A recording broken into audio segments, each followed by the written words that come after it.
What's going on, guys? My name is Wade with Tech Daily, and in this video, I'm going to go over what I consider to be the best budget 5G phones to buy right now. This is just going to be kind of a high-level overview and brief comparison. I do have separate dedicated videos on each one of these phones already, which go more in-depth with everything, but I wanted to include them all in one dedicated roundup style video here to hopefully help summarize the best features for each device and give you a good starting point as you decide which one might be best for you. Also, stick around to the end of the video if you can. I'll have full side-by-side performance, camera, and display tests so you can see everything in action. Now, each one of these devices is from a different company: Nokia, Samsung, OnePlus, Motorola, and TCL. I wanted to offer some variety at least, and they all should retail for at or under $300 in most cases from the various US carriers and prepaid networks they're associated with. Whether you're a new or existing customer, these are the kinds of phones that usually have some pretty steep deals and discounts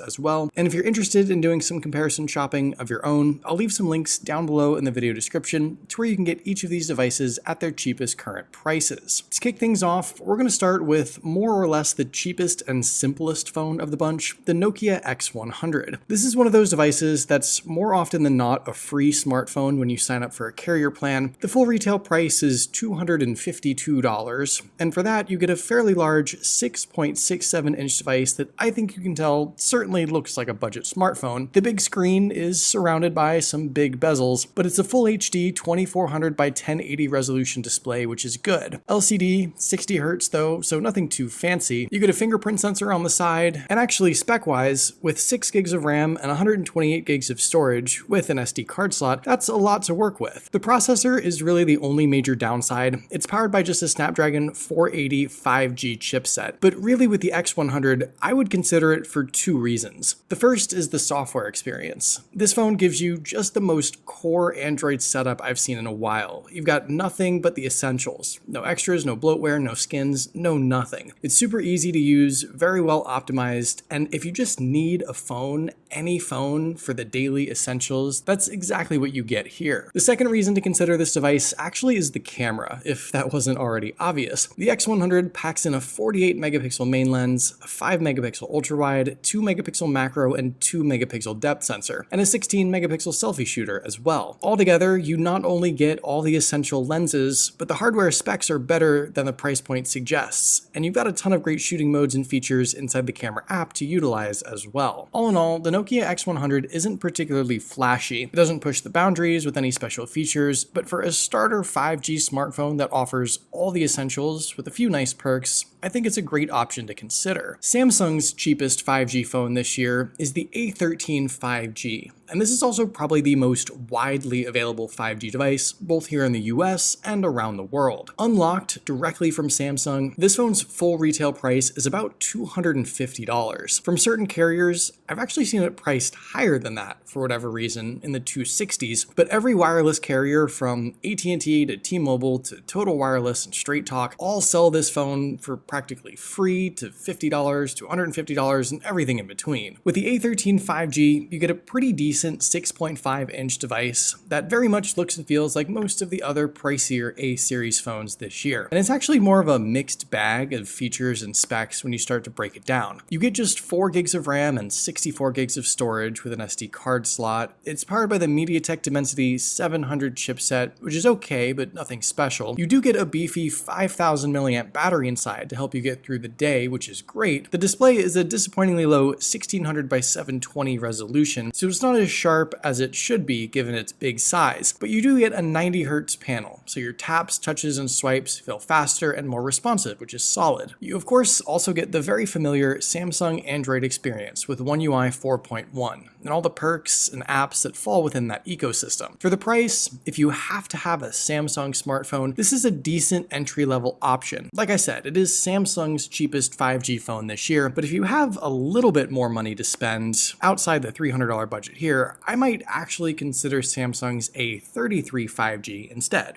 Just a thought. Now, out of all of these phones, the best overall value here, I'd say, is this, the OnePlus Nord N20 5G. Now, unfortunately, this device is currently only available for T-Mobile and Metro by T-Mobile customers. But if you are their customer or are maybe interested in switching, this is the budget phone I'd recommend hands down out of all of them. Its full retail price is $282, so a bit pricier still than the other two we've covered, but this phone has, let's say, 9 out of 10 things going for it that make it worth it. It's a slightly smaller 6.43-inch device, so if you're looking for something more compact and comfortable in the hand, this is one of the few devices out there right now overall under 6.5 inches, and that I know is enticing for some people. I also think this is just generally a pretty good looking phone. I love the design, it looks and feels a bit more premium, even though it is still plastic. It does sort of mimic what today's high-end smartphones look like. The screen is one of the killer features though. This display is a full HD 2400 by 1080 resolution, some 409 pixels per inch, the sharpest of the 5 phones by far, and it's the only one here with an AMOLED display. So it's bolder, brighter, and more colorful than the rest. If you like having the best viewing experience possible, this is the phone out of the lineup for you. It unfortunately isn't a high refresh rate screen. That's the only downside there, but everything else is great. And inside, this phone gets 6 gigs of RAM, 128 gigs of storage with an SD card slot, and a Snapdragon 695 processor. All solid specs for great performance, no matter what it is you're doing. The OnePlus software experience also is, in my opinion, really nice, and as far as the camera setup, the 64 megapixel main lens does pretty much all the work here, but the 2 megapixel macro and 2 megapixel depth sensors are usable at least. OnePlus, I think, has sort of fallen off in recent years, especially here in the US, but their budget options are where their never settle tagline continues to live on. And when it comes to getting the most bang for your buck, this is the budget 5G phone I would consider for sure. Motorola's best budget 5G phone right now, at least for the US market, is probably this one, the regular Moto G 5G. Now, yes, technically, its full retail price unlocked from Motorola is something like $399. It's almost always on sale for about $349 though, but from carriers like T-Mobile, I've actually seen it listed for as low as $222, and sometimes even lower than that. At that price, Motorola offers a good-sized 6.5-inch smartphone, whose main perks include a 90Hz high refresh rate display and a beefy 5000 mAh battery. Along with that, you get a better than average camera setup that also produces some solid results. The screen resolution here is once again the lower 1600 by 720, and it's also just an LCD panel. But the more responsive high refresh rate does make this phone feel faster. It's powered by the MediaTek Dimensity 700 chipset, 4 or 6 gigs of RAM, and 64 or 256 gigs of storage, depending on your configuration, with an SD card slot. And on the software side of things, this is actually one of the few Moto devices right now with Android 12. Which sounds weird to say, but it's true. So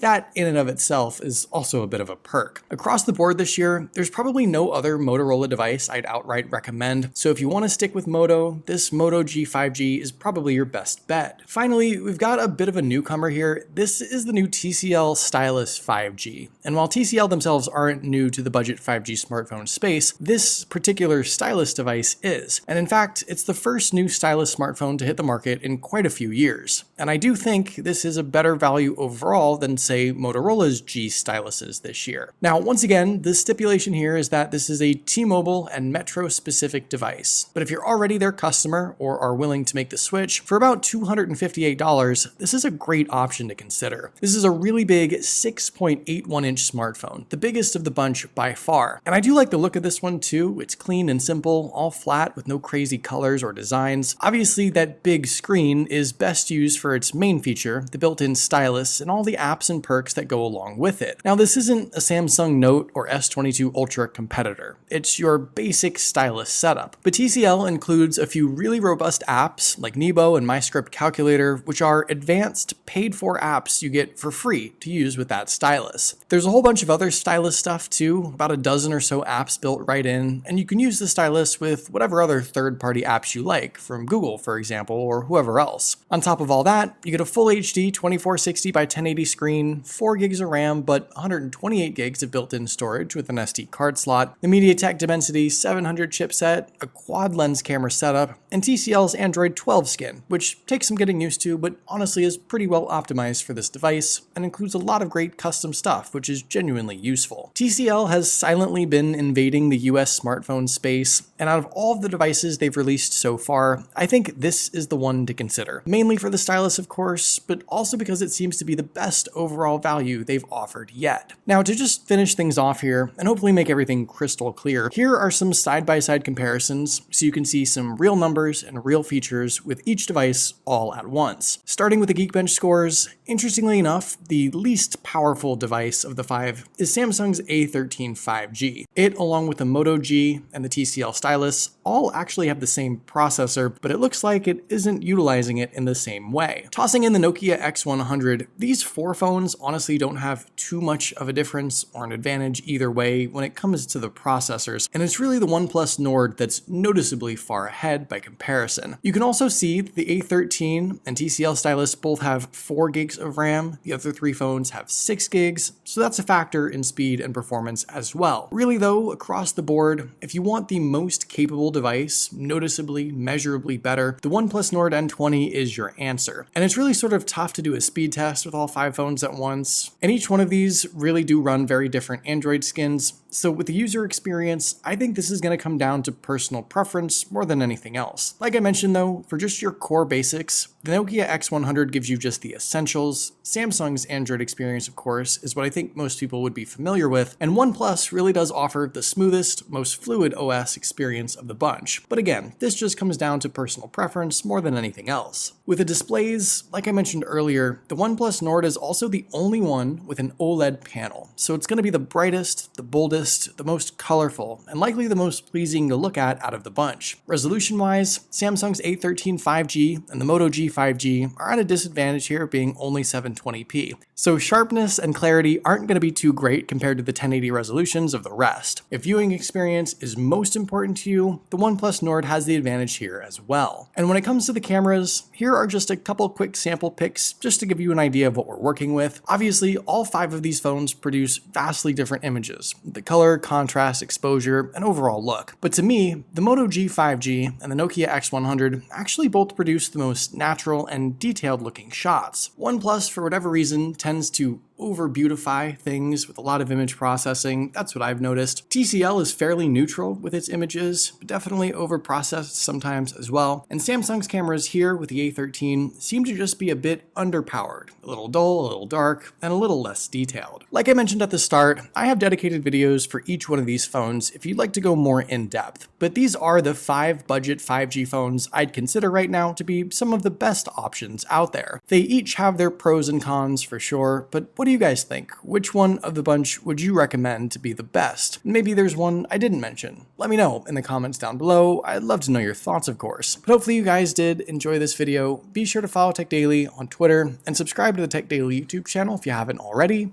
and I'll see you guys later.